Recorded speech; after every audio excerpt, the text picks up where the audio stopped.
Good evening, and welcome. And I can happily say that I think that is the first time I've actually got the title sequence to start exactly on the dot. So I feel quite smug about that. It's quite an achievement. Last week, I think I managed to play only 7 seconds of the 30-second intro piece. As I said before, the problem is that on the Macs, if you click on the button and you click on the button where the actual word is, the damn thing, it gives you a definition of what the word is. So I now know exactly what going live means. Anyway, so how are we doing out there? Things feeling a bit wintry up here in Manchester. I'm still struggling on wearing a short sleeve t-shirt in a vain attempt to be summery, but it's not working really, I'm afraid. It's not working for me. So what else have I got? Any interesting news? No, not really.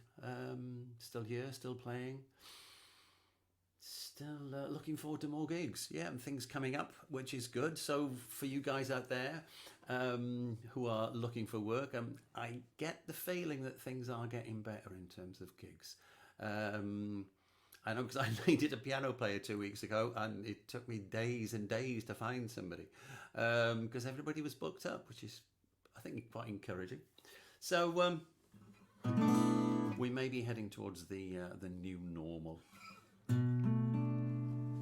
So before I introduce my guest for this evening, I shall play you a little ditty. This is called How Did It Happen?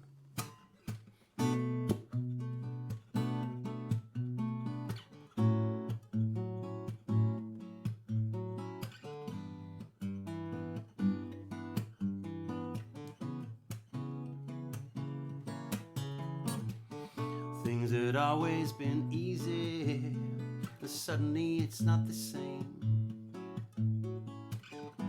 They're different people, a couple just in name. There's no enthusiasm, there's no energy. Where there used to be a great big us, now there's just a you and me.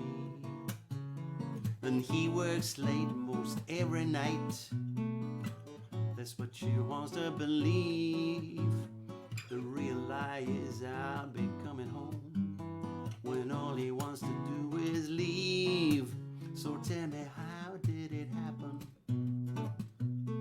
Or how did it fade? How did it come to this at the end of that perfect day? Please tell me, how did it happen? How did it fade?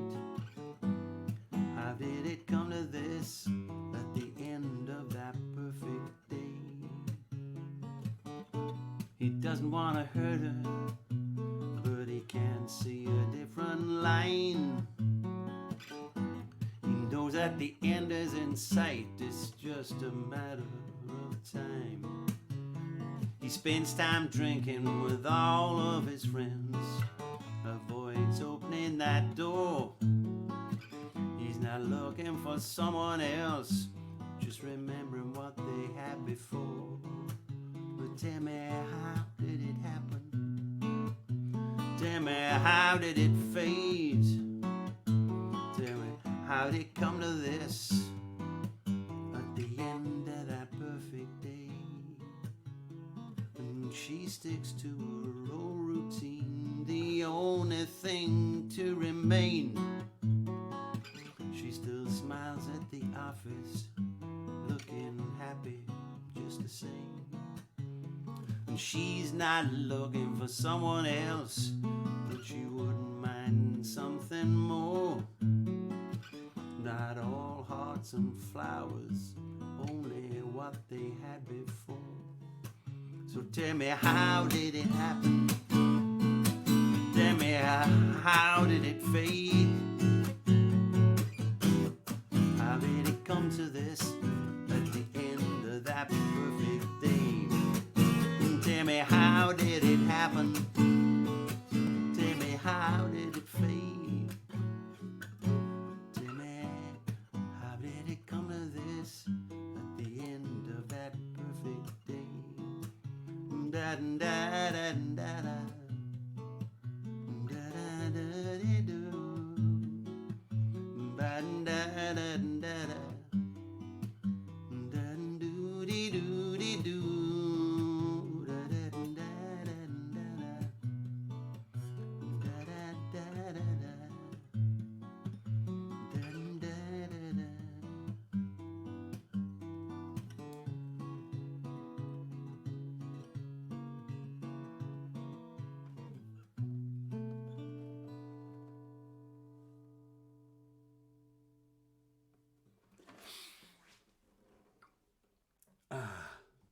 Do you know, I'm so relieved. I've had that guitar for about 3 years, and I love it to bits. But it has a slight problem to it in that ever since I've had it, you know, the little bag that sits inside with the 12-volt battery, 9-volt battery in it, it keeps falling off. And you know, you sat there and you're in the groove, you're going for it, and then suddenly you hear this dunk, the sound of a small small battery falling on the inside of your guitar. But this time I think I've resolved it with a small tube of Yoo-hoo glue. So let me introduce my guest for this evening. There you are. And here we are. Mr. Jamie West. How are you, Jamie? Well done, nice song, thank you. That was a lovely song. Thank you.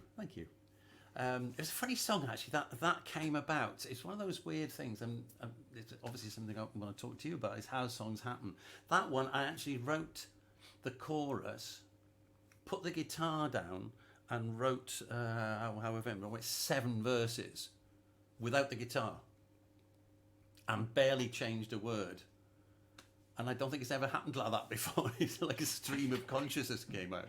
I had this. It was all from like a story I had. I can't think what it was based on, but anyway. Well, the classic question is always what comes first, isn't it? The Yes. music or the words.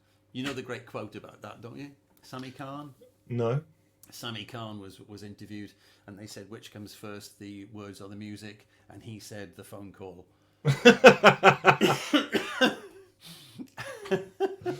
He wrote the spec, I assume, did he? Yes. He wrote. I can never remember any. Oh, he wrote so much stuff. But you know, like in the 40s, and later. Actually, I think he's still writing into the 60s, thinking about it. But a massive catalogue of work, none of which, of course, I can remember. But thank you for giving me the chance to tell that anecdote yet again. I think it's such a great story. So, right in, Jamie West, when did it all start for you, mate? The guitar, and the music and everything? As a musician, always, I'm one of 4, so there was always a piano, 2 older brothers, so there was always a guitar in the house. And the story I always tell is that me and my sister are close in age. My 2 brothers are much older than me, 10 and 9 years older than me. So me and my sister were having piano lessons, and I really struggled. I mean, I could make the piano work. I struggled reading. I didn't like the reading of the notes. My 2 brothers, my second eldest brother, was teaching my sister the guitar, and he was teaching her, that classic La Romance. Yeah, you only have to play that arpeggio and everybody knows it. Yeah, and I was watching him teach her, and of course, if I went anywhere near my sister's bedroom or anything like that, it was death. Right. So she kept the guitar, the classical guitar, in her bedroom, and I used to go in there, steal it, practice what I watched my brother teach my sister, put it back, making sure that the little bits of hair that she'd left to catch me out, and all the rest of it, all the dust. She set traps for you? No, but there was friction. You have to be careful. Yeah. And then one day, I think I just came downstairs and played it in front of my brother and sister. And so I taught myself the guitar because I found the piano or reading of music very formal. Yeah. And I wasn't keen on it myself. Yeah, and I just thought the guitar was different. I thought the guitar was just something you picked up and strummed. And my music teacher at school was very kindly taught me how to play a few chords, and because there was lots of music books in the house, I learnt lots of chord songs. I like the idea of you actually stealing guitar lessons, effectively. Yeah. Just watching and cribbing them. It's brilliant. Yeah. Does she still play, as a matter of interest? My sister's a fantastic pianist. Right. We're opposite then. So she reads. Right. She's a brilliant reader. She'll sit down. I think she got to grade 7 in the end. She'll sit down with a lot of dots and she'll make sense of it. Whereas it means nothing to me. It doesn't mean nothing to me. That's not true at all. I can read music, but not well, like that. It's the old story, isn't it? That how do you get a guitarist to turn down when you show him the music? and the response is, how do you get a piano player to turn down? You take his music away. But it's one of those things. I have to say that although I can read. I mean, I've worked with a big band for years, so I was reading charts all the time. But there were many occasions when the leader would count us in, and 3 bars in, I'd be taciting for the rest of the song because I'd lost the plot completely. And it's very common with guitar players because it's not essential. Yeah, and I teach guitar, so I carry on that sort of philosophy. You know, I want it to be almost like a folk instrument. You know, and sort of say, you know, you take you know the Hendrixes and the Lennons and the McCartneys of this world. You know, they couldn't read, so No. you know, it can't be too much sort of wrong with it. You know. Yeah. So you started. So how old were you then? So God, I was. My memory is being 13 of when I've picked up the guitar and was playing a guitar, and I think also that was probably when I wrote a first awful song called Drumbeat, probably, or something like that, and I got my friend Michael Mounter to write the words out. I think my handwriting was so bad, and I even got read out in class to great ridicule and great, you know, Mickey taking and stuff like that. I can imagine, yeah. But it didn't put you off, which is good. No, and you know, it's funny in a sort of artistic world. So you know, I know lots of artistic people, you know, and I sort of, I don't know if I levitate to them, or creative people, I should say. I don't know if I levitate to them or what I do. But yeah, it's really important to have a voice. You know, it's really important to put something out. And I don't sketch, and I'm not a potter or, you know, a sculptor or anything like that.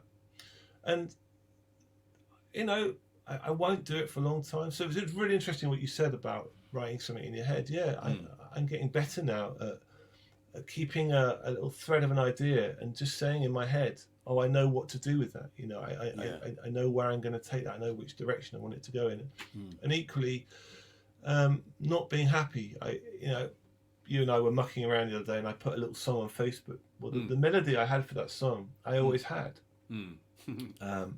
And I was sort of singing it to myself, and I knew that's how the words and the melody fit together. But I changed the chords because you sit there and you sing the tune and you play the first thing, you know, you just play the chord that it fits into, and you just think, well, that's not working. But I know the melody works, so you start changing the chords around and developing the chord, and then suddenly, you know, it just shoots into life. It comes to life itself, you know, and that's really important. That buzz.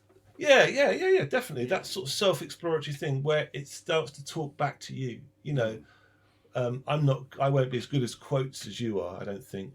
But Bono famously said, writing a song is as easy as walking down the street, but writing a good one isn't. And I think that could be perceived as being an extremely arrogant thing to say, but well, you know, Bono, I know what. Surely not. I know. But I know what he meant. You know, like I can rhyme words and I can play chords. That really is writing a song. But there's a lot of things that get thrown away because they just don't resonate with me, or they don't come up to my, you know, whatever. Don't give me the buzz. Exactly that. Yeah, it's funny because I don't know about you, but through lockdown I've not been that productive. I've never felt I've been productive, but I've realised that actually I've probably written about a dozen songs, but because I've not actually taken them out and played them, performed them, I don't feel they're finished yet. And there's one of them that I have played a couple of times. I think I've played it on this program and on various other online things, but there's one line in it that I wasn't happy with, and I suddenly, just this morning, I was sitting there and I thought, right, I'll start running through these songs because I've also forgotten how to memorize songs. So that's what I was doing this morning for a couple of hours, and I got to the second line, the chorus, and I sang something different, and I thought, that's it. Yeah. And it's sorted now. It's absolutely sorted. Yeah. And but it's such a. And for somebody who doesn't do this sort of thing, and this sort of thing, I mean, like writing or singing or performing, that satisfaction and thinking, shit, that's it, is immense. You know? Yeah, I was equating it back to myself. That I was telling someone the other day when I was younger, and it was the tape machine, right? And that's all you had, just push and record, and then that was my sister as well. You know, nicking any tape you could, and then putting a bit of paper or a bit of sellotape over the thing so you could record over it. Do you know what I mean? Yeah. And that was the only thing you had to memorize a song. Yeah. But so other than that, I used to just play the songs over and over again. So I used to be able to craft the song in that respect. Like I would just have a chord sequence. I always remember writing and loving it, you know, and just really enjoying that chord sequence and playing it every day. And then it was like sculpting, you know. You would put it, and then he would go over there. That didn't work. Then he would go over there with it, and that didn't work. And then I had all these ideas in a key of A, and then I sort of slowly they all came together. And I changed the tempo of this, and I thought, oh, maybe that will work with that. But that was the physical action of playing the guitar, you know, of playing it every day and singing those songs, because you didn't have a 4-track, you didn't have a studio, No, you didn't, not. you know, and you weren't as experienced as you are as you get, you know, you get more experience, so you can be confident. You can say, well, I'll let that idea sit because I know that in a week I can develop it.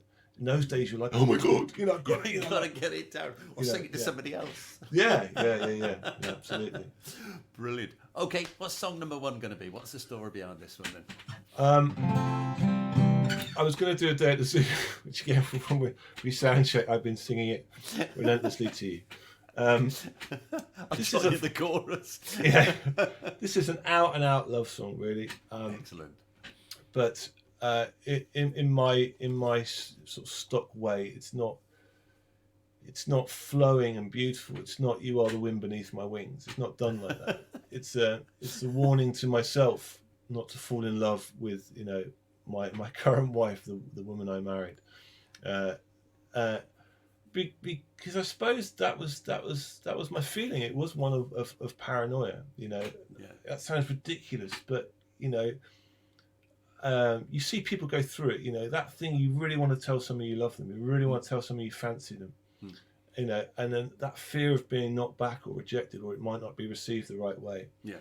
So A Day at the Zoo was born of those sort of those fears of it not being received. Fantastically unlikely title for a love song. I think that's brilliant.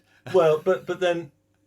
That was literally it's the first line of the song, and it was absolutely the sentiment. You know, the lyric is "A Day at the Zoo" because there's nothing better to do, so I jumped into the lines, and it's just saying, you know, I'm gonna have to do this. I'm gonna have to commit myself to this. You know, right. So that was the sentiment behind it. Yeah. So, are we ready? Yeah. We're ready.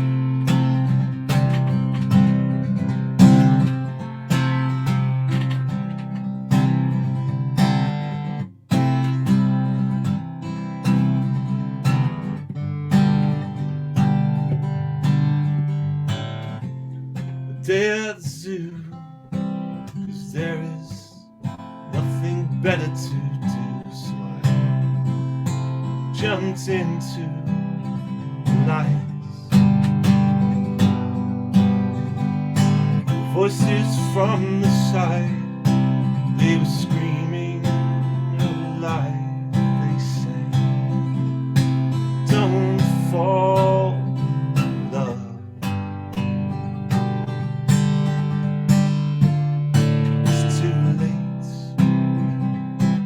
Got a feeling my heart, it won't wait. Now I've been eaten alive. Do do do do do do do do do.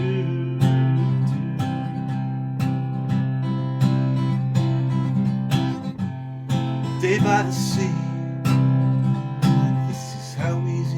Life it could be, so I jumped into the water. Voices from the shore, they were screaming once more. They sang, don't drown in love. It's too late. got a feeling my heart it won't wait. Now I am out of my depth. Do, do, do, do. Do, do, do, do, do, do, do, do.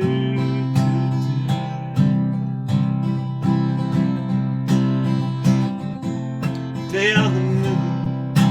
Oh, I had to get out of my tiny room, so I jumped into the universe.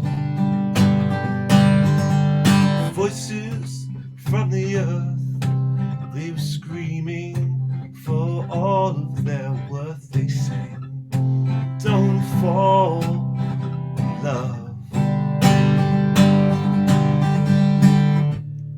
It's too late. I've got a feeling my heart it won't wait. Now I am lost in space. Do, do, do, do. Ba-da-ba, da-da-da. Do, do, do, do.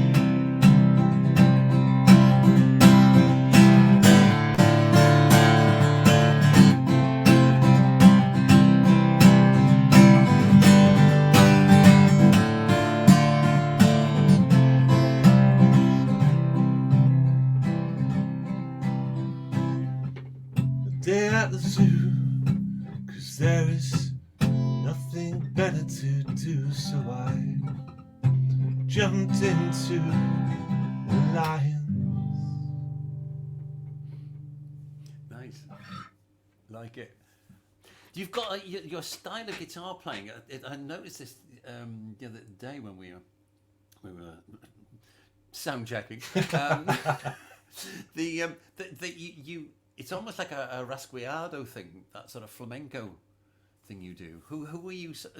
Because you mentioned classical guitar right at the beginning. Have you ever studied that style of playing, or is that just something that's evolved? No. You know what I'm referring to? That sort of, the sweeping of the strings with your fingers. Yeah, I'm oddly enough. Sorry, the backstory of the sound check for people who don't know why we're laughing all the time is that we couldn't hear my voice, and I was saying to Roland about I actually got a loud voice, and Roland was saying I've got a very timid voice, or quite not. And I was thinking this can't be right, and he's thinking of me, this can't be right. I'm addicted to plectrums. I absolutely play, and I've tried to wean myself off the bloody things. You know what I mean? Yeah. Try to play, but I've got these. I'm very tall. I've got Right. very gangly, massive. So when I sit down, if I sit down on an armchair, my hands will hang over. So I've got these incredibly floppy. So I can do that. Yeah. You know, and I've got big, long, gangly fingers, so I can do that flicking thing. Yeah. But no, I'm hardwired for a plectrum, I think. Hardwired. Yeah. Yes, it's funny actually. I've always been a plectrum player on electric, but on acoustic, I've always played sort of almost like not a sort of classical finger picking style thing, but more almost like that sort of bossa nova-y thumb and fingers bit.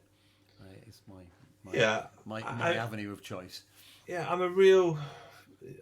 What's the right word for when you see something you want to? Is it chameleon? You want to enhance, you want to embody that thing. You see, and and it's same with music. I listen to a style of music and I think, oh, gee, I want to do that. I want to do a punk song.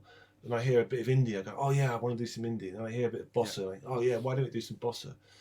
And so I see guys play the guitar, girls play the guitar. Yeah, and they play fingerstyle. They play plectrum. They play sweep picking, I don't know, whatever, and I think, oh, I'd love to be able to do that. I'd love to be able to do that, That's good.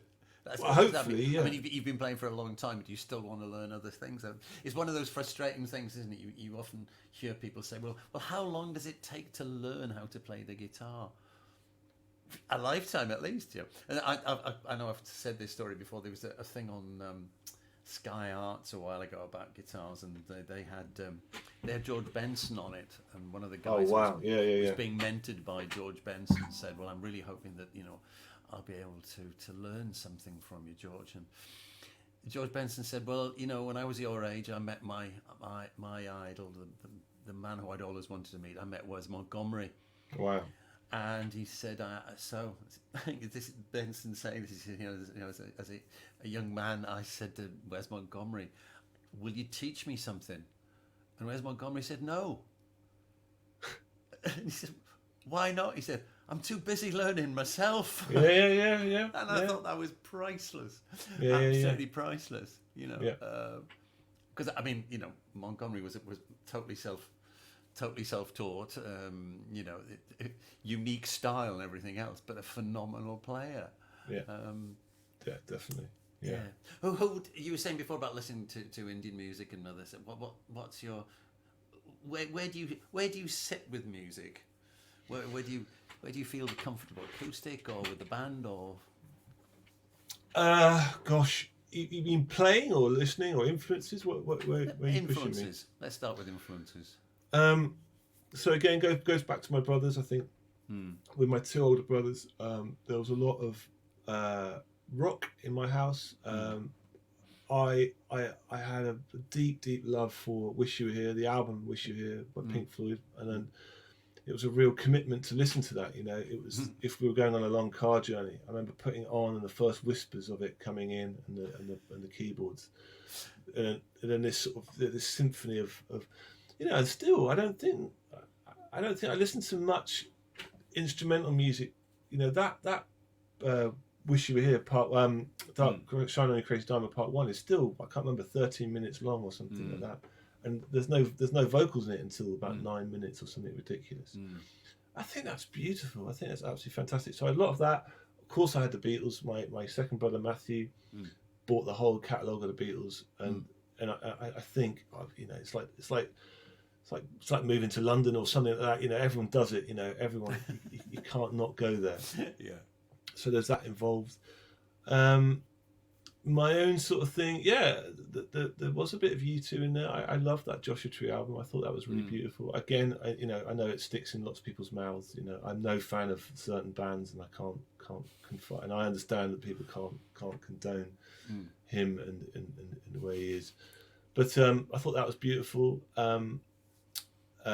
And then my sort of thing was indie pop. I love the Wonder stuff. I love their sort of irreverence. I love their sort of spitty sort of punk type music. And now I think people like Father John Misty are just so honest and so brutal. And Laura Marling, I think she's just amazing. So I don't know if there's a theme. REM, I loved REM. I think they're absolutely brilliant bands. Just pop guitar music, absolutely brilliant. Yes, definitely. It's interesting that I think one of the things that I find strange is that certainly, like, when I was at school and there'd be a new album coming out, oh God, there's another Beatles album coming, wow, that'd be fantastic, and there's somebody else's new album coming out, and it was a huge event. And in more senses than one, we were actually kind of geographically limited. We didn't have the sort of the internet, the zillions of tracks being released every day, and therefore people, I think, I'm safe in saying that people listen, they hear music a lot these days, but they don't listen to it in the same way that it was done 20, 30, 40 years ago, in the sense that, and I know I've asked people this before, if you've got a CD player, do you ever use the shuffle button? And people over a certain age never use the shuffle button because they want to hear the album as it was written, as it was created, knowing full well that those people had argued for hours as to what the order of the track should be. That's how you want to listen to it. Yeah. And I think that was there's almost, I wouldn't say there's too much music, but there's too much music kind of appreciated all at the moment. Yeah, I could I could answer that question in so many ways. Talk about vinyl and what the first song on side 2. That was such an important question. But younger people now don't know what that's about. Albums, people don't know what that's about. People don't know that songs lead into another. Yeah, I've got that thing. I don't have perfect pitch at all, but I've got that thing where I listen to a song, and because I know the album, I'll know the start note or the start chord of the next song. I just know inherently. I know it. Yeah, absolutely. Yeah. And like the Smiths, all those Smiths records, I just knew. I could sing the first note of the next song always. Yeah. And I still do that. So if I don't know if you hear the last note of Still Ill, it's hand in glove next or whatever. I've probably got the order wrong now. There's all these Smith fans going, "You fucking idiots!" It's the wrong order. Yeah, there'll be comments immediately. Yeah. Where is this man? But so my version of that was being young, and it was my pocket money. My £7 at our price or whatever it was.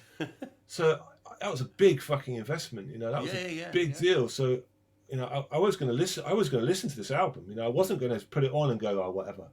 I was going to know this album, because that was all my money. So yeah, it got listened to. The other thing and I know I mentioned this before, is one of the weird things for me is like when I was in my 20s and 30s, my sort of group of friends, if it was somebody's birthday, all the guys all got either a CD or a book. Right. Now, what do people do these days? Do they not give birthday presents, or what do they give people? Because I mean, it's now it's all to do with access. It's to do with Spotify or whatever, Kindle. Although book sales actually have been increasing recently, but there was also that, as you say, it cost you £7. That I'm going to listen to it. I'm going to enjoy it from from there to there without a pause, hopefully. Yeah, absolutely. And we are flooded. You're right. We are flooded by music, and I think probably we always were, in the sense that there was always a radio on, or there was always something going on. But I suppose, oddly enough, one of my great pleasures is going to a folk club, because it's music you wouldn't access. You wouldn't, you wouldn't access it in these stories of. Again, sitting in a pub in Sussex somewhere, listening to a story about a tree or a field, that thinking that these messages have been around far longer than pop music has or whatever. Oh yeah. And accessing music that you just wouldn't put on a playlist or something like that, and listen to it live, and listening to and being in the room. Oh my God, that makes such a big difference to hear music live. Well, I mean, certainly the thing for me is when we were at school. There was a folk blues club in Swansea, and I mean, incredibly fortunate. We had people like Bert Jansch would play there, and John Renbourn, although I missed him, he did play there. Gordon Giltrap, but also a few of the people like Mississippi Fred McDowell played there, and so that's what I grew up listening to in my sort of mid-teens. And I agree with you that sort of being in a room and just listening to some bloke playing a guitar or some woman, because obviously there's like people like Joanne Kelly, Dave Kelly and Joanne Kelly, and they were about that time. And it was an amazing scene. I'm not sure that do those folk clubs still exist? I mean, there's, certainly in Manchester there's plenty of open mic nights. I think so, but I think it's something you have to sort of scrape under the surface a little bit. I think the English are not. They don't celebrate their folk music, and there's. No. I mean, even with my band, I was talking to the girl Sarah who plays cor anglais. She just went straight for it. Oh, diddly diddly diddly diddly diddly. But Ireland and Scotland, you walk into a pub, there'll be a session. They'll just be in the corner playing, and they're not ashamed of it. I think every young generation goes, oh, shut up. But it's still there, they still dance, and they still do it. In Scotland, they still do it. Yeah. But you really have to find it. But because I know some of the guys in the folk club, I know there's a scene. Do you know what I mean? I know that they go to this club, this pub on a so and so night. I know they go to that club. Yeah. So I know it still exists, and and folk music certainly 40 years ago in Manchester it was. when Yeah. when I was just leaving university, there was definitely a folk scene still going on in the Northwest, whereas now I don't know, maybe I just don't come into contact with it. Well, the Unthinks are sort of the top of the tree, aren't they? And Sorry? they're the band, the Unthinks, and they're certainly, folk influenced. So it's certainly a huge sort of folk sound they've got. And going back to your story, I remember I was in North London, and there was a working man's club, and just a little poster up, a guy called Martin Carthy. I thought, who's he? I thought I went to see him, and I sat probably on the second row, and there was 40 people there to see this guy, and he sat in front. I almost fainted. I couldn't believe it. I couldn't believe that someone this talented, someone this, Of course, I know who he is now. I know what his history is. I know, what his legacy is. But he was sat. I could touch him. He sat playing the guitar, sort of tuning it as he was talking to us. And going, "Wah," and then playing these incredible pieces of music. Yeah, excellent. So yeah, amazing. Okay, next piece of music. Do you fancy? What's it going to be this time? Okay, I'll play the sort of one of the slower songs on the record. So this is Maybe You're the One. It's called.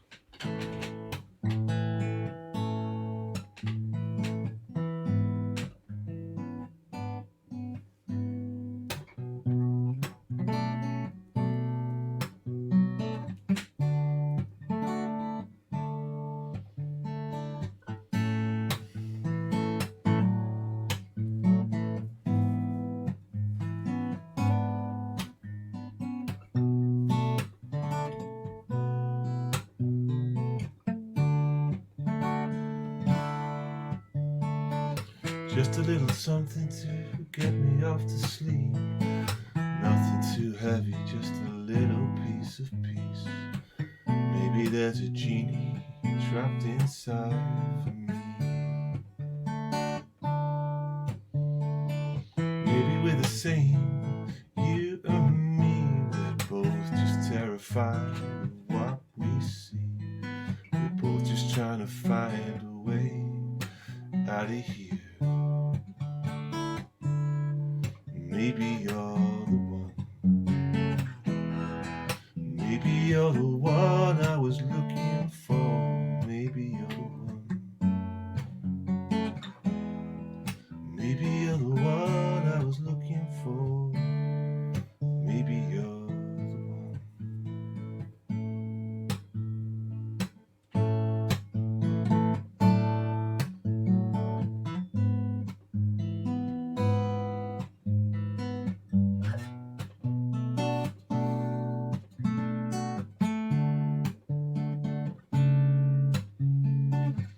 Just a few scribbles, it's no masterpiece. Just another book on a mantelpiece. Maybe you'll pick me up and read me through. Is this just a concept called reality? A collection of our thoughts that became beliefs. Maybe the words fall short of what I mean. Maybe you're the one. Maybe you're the one I was looking for. Maybe you're the one. Maybe you're the one I was looking for. Maybe you're the one.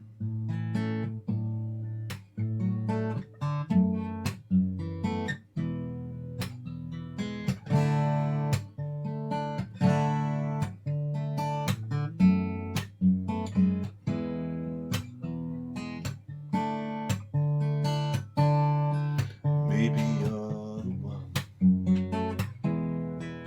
Maybe you're the one I was looking for. Maybe you're the one. Maybe you're the one I was looking for. Maybe you're the one. Nice.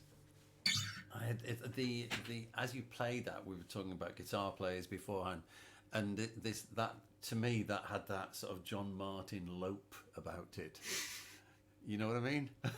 Yeah, John Martin's definitely an influence. Yeah, definitely. Yeah, me too. Me too. I saw him loads of times at university, and I just couldn't get over him. I mean, he was just extraordinary.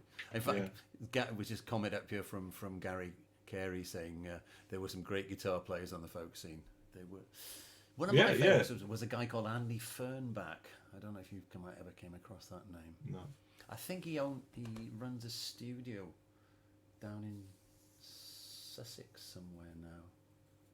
Well, he's not where I'm in Sussex, so yeah, it could be. I know that it's the studios. It's something to do with like a ram's head or something or other. Is the logo? I can't remember what it's called. Anyway, he was a great player. And Gordon Smith was another one I came across recently. Slide player. I'd forgotten about. Yeah. So yeah. So the band. What's the band about? Apart from the confusing title. I know. I sort of that is a moment of I don't know what that was, but so yeah. Years ago, I'm in a band. I'm in a sort of an indie sort of band, and we were in London, and we're doing that whole thing, and and we're young, and it's we're in the back of a van. It's all that sort of stuff. And then I gave that up. I had a young family, and we had a bit of interest. But anyway, long story, but I turned my back on it. And then I was just sort of playing and singing and playing for myself, and then I've got a studio here where I live. A little in my garage, and it's probably the sanity of my life. But I was putting things out, I was putting little albums out, and then I suddenly thought I want to do a gig, I want to launch it. So my sister-in-law lives around the corner. My amazing musical friend William, he came back to the UK. He lived in Italy, lived in Brazil. He was around, and then where I do these open mic nights, I meet people. So my friend Rosie. So we all just had a jam one day, and I said, "Look, I really love to gig this album. Can we put a set together?" So the four of us played, and they all sang backing vocals. And I just thought, nice. Wow, this just sounds. I sing, but I don't see myself as a vocalist. And we've had arguments over pints over this. I'm that Neil Young type of singer. I just want to sing my own songs. I think I sing them the way I want them to be heard, sort of thing. Even though I cringe sometimes, I listen to my own voice. But with those guys, it's just beautiful. It's especially just rehearsals, just in a room. It's just a little sea of harmony, just sitting there, and I just think it's beautiful. So we all really enjoyed it, and I said to them, do you fancy it? Should we do the next project together? And that's been, I think, about 3 albums ago now. So yeah, really love it. It was really hard work through lockdown. We tried to do all that online stuff, and we tried to do the 4 little videos together. No, didn't really work. So but yeah, and just to be connected to people, is brilliant. And we hang out together. We have dinner together, and and it's just a nice space to be in. And I'm really not ashamed of saying, I think they're brilliant people, and I think I really love spending time with them. So it's lovely, Sounds great. It sounds great. And I also like this thing you were saying before about this group of friends. So you've got one's a poet, one's an illustrator, yourself, and what was the other one?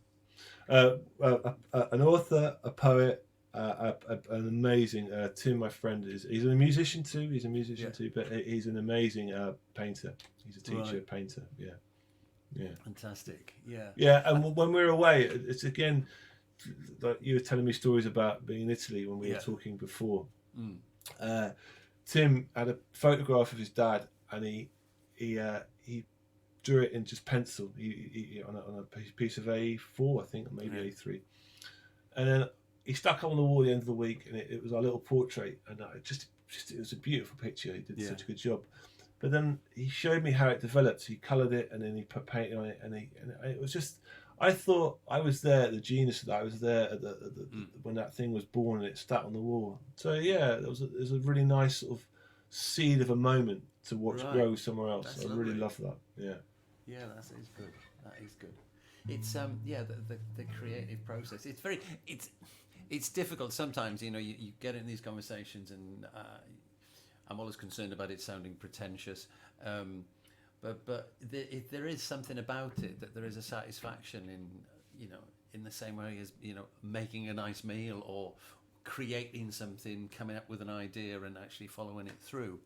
But do you find that you with the band, do you write the songs, or do you go with an idea and the band obviously adds to it, but are they still essentially your songs, or are you co-writing with them? No, again, it sounds arrogant, I suppose, but no, I hope I'm not treading on anyone's toes here. I write the core of the song. It could be finished, and because I've got a studio, I can just think, oh, there's a harmony there, or there's a part there, and so I can do that. But without a doubt, they have an influence. And also they have an influence in terms of how I'm going to write a song. So I think, because I know now that there's harmonies there if I need them, and there's a core anglais part if I need it. Right. That's a phrase I've not heard on this program. Yeah. Again, and what a fantastic thing. I can't think of many bands that have core anglais players, but we've got one. So I'll know where to come if I need a core anglais player. Yeah. Not an oboe, core anglais. So and I just think, okay, that's where that bit's going to go, or Sarah can do that, or Rosie can do that, or William can do that. So that's really it's like anything. It's like a football team or a team or a business. You've got assets to rely on, but also I know that they're all creative people, so if, I use them to bounce ideas off, and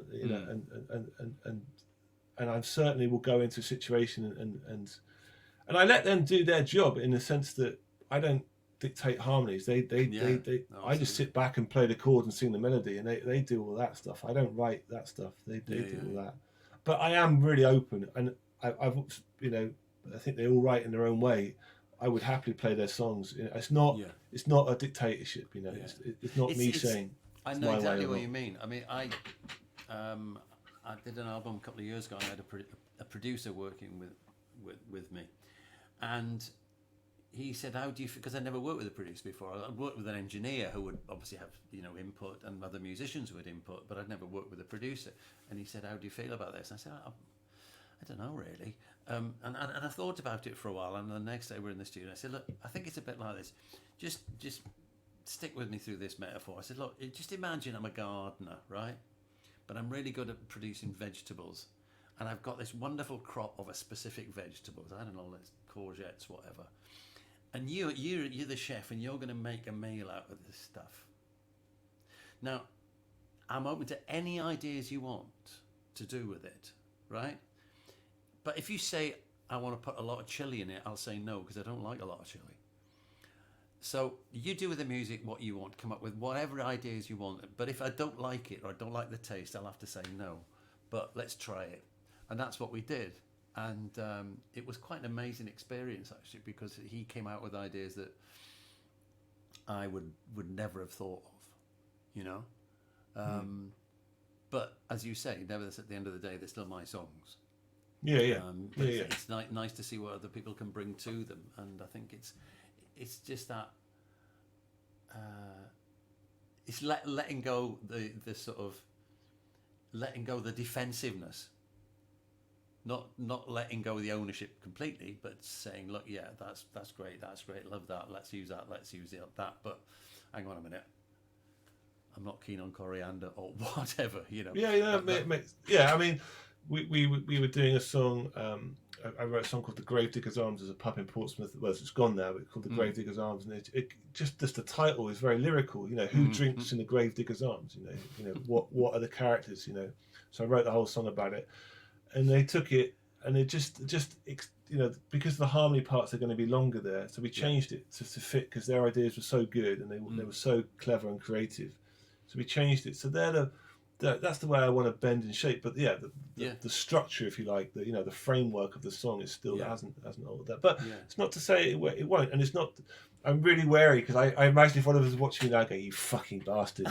What's he saying? Like, have I set you up here? Sorry, I didn't. No, but if you're listening, I'm all ears, and I've written with my friend Paul, in the band, and I'm collaborating with a guy now.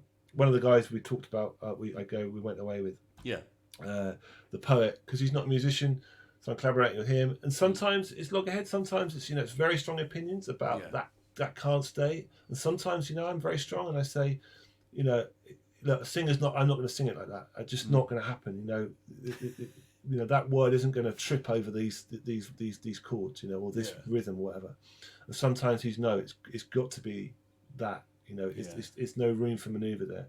Yeah. So it's give and take, and there's I think as long as it's respectful, But I'm a producer as well, so And I think, as you said, that I'm not going to be able to sing that song, sing that word, because I think, coming back to Sami Khan again, one of the things that he talks about is what he calls singability, and there are some words that I'll be listening to a radio or even music by an artist that I really like, and suddenly there'll be a word in that sentence that I think, oh dear, no, that's wrong. That is categorically wrong. And I know I've said this before. There's I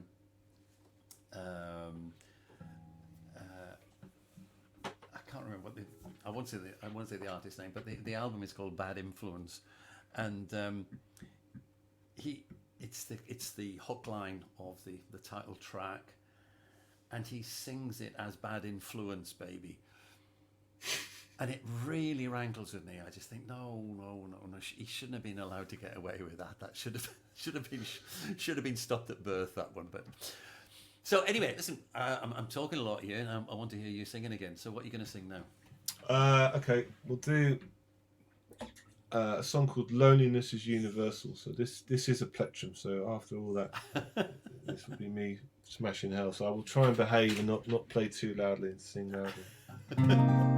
Okay, so loneliness is universal, and I think everything you need to know is in the title.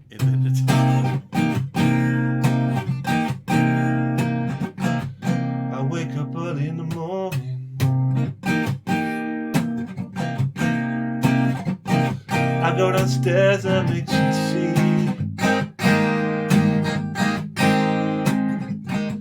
and I'm avoiding all those mirrors.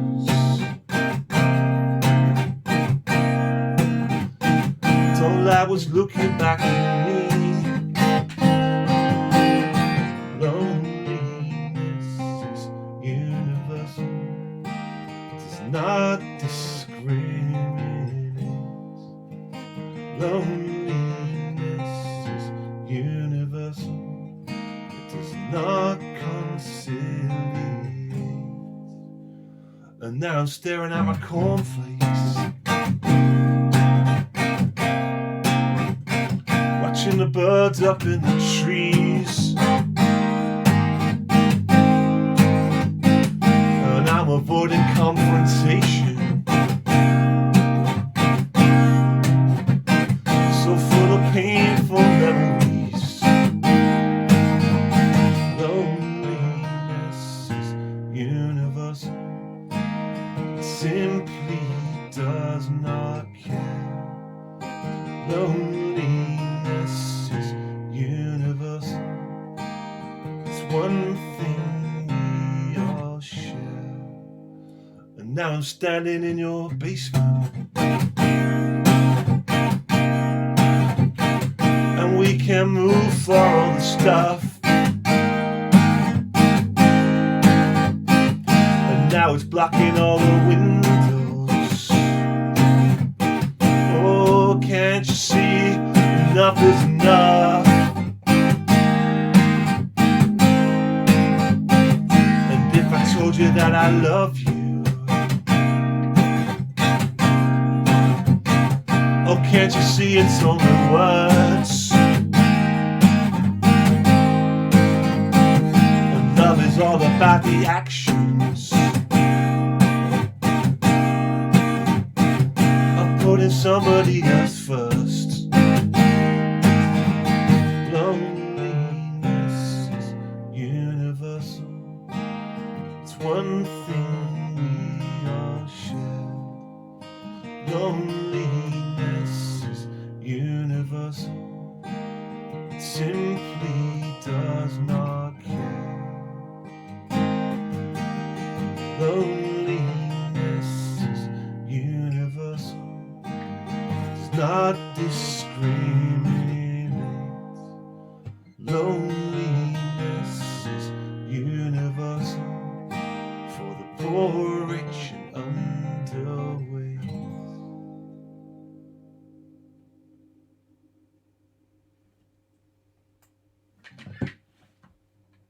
Sorry, I hadn't unmuted myself there. Nice one, I like it. Driving, what a friend of mine used to call muscular acoustic guitar.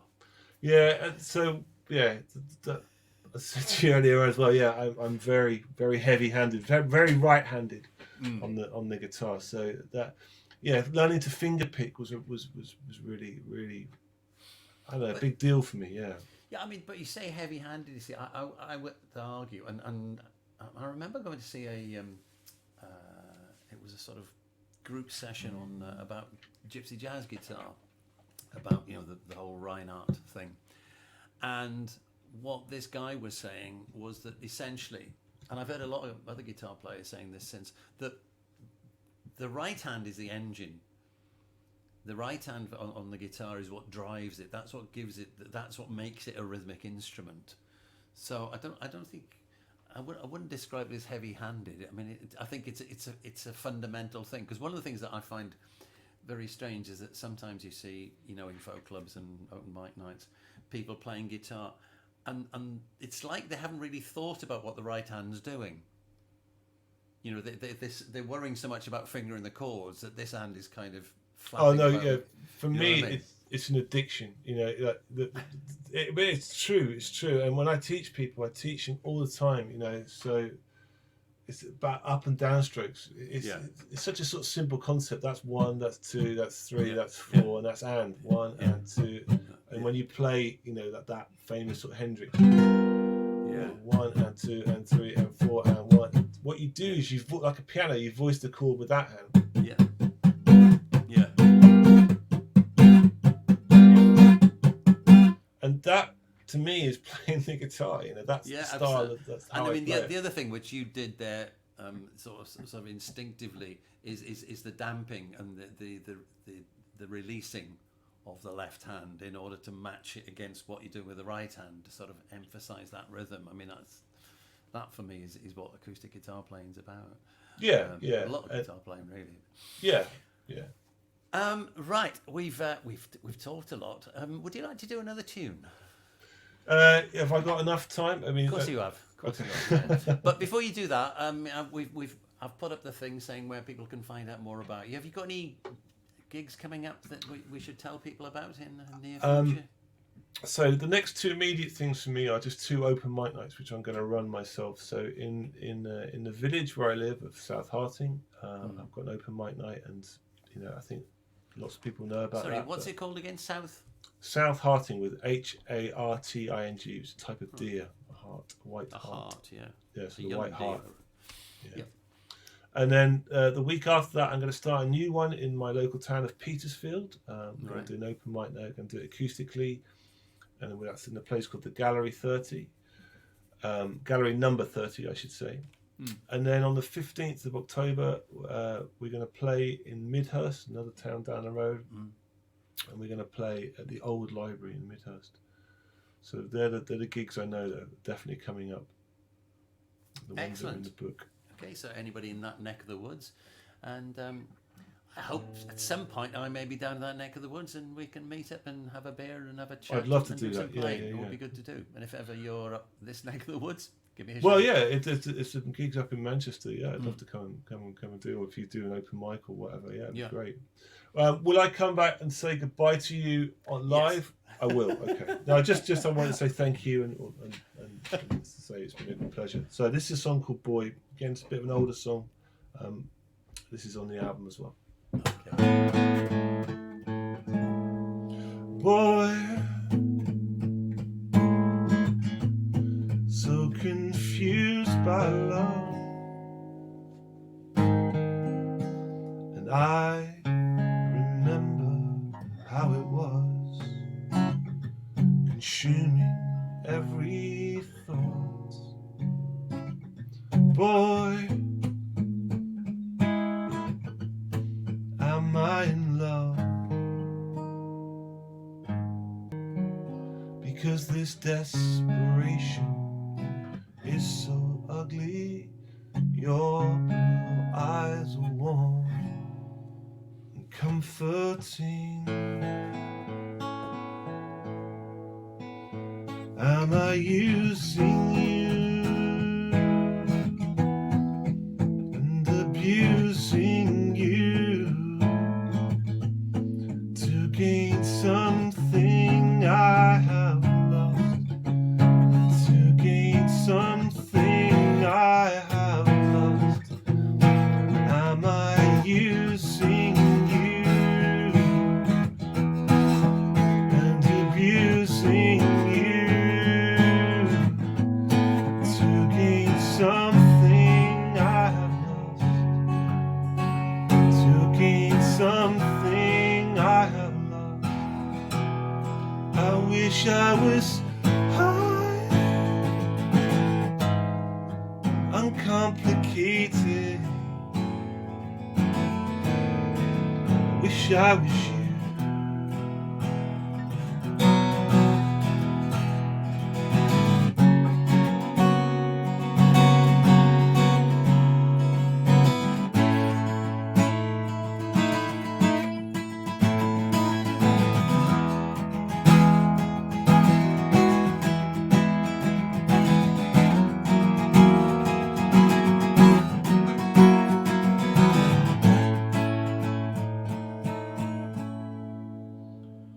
Boy, is the monster the same creature as the genius?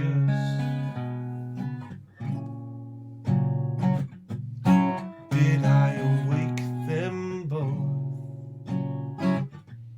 Awoken something in myself? Am I using you and abusing you to gain something I have lost? To gain something I have lost. Am I using you and abusing you to gain something I have lost? To gain something I have lost. Am I using you and abusing you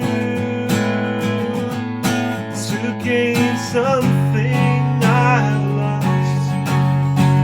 To gain something I have lost. I wish I was high, uncomplicated. I wish I was you.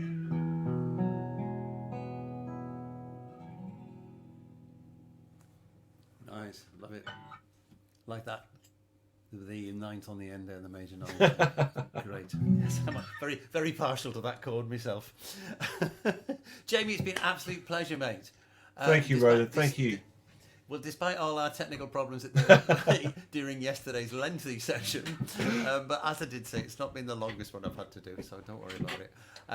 Thanks for taking part. Thank you. Thanks for hosting us, and thanks for doing this.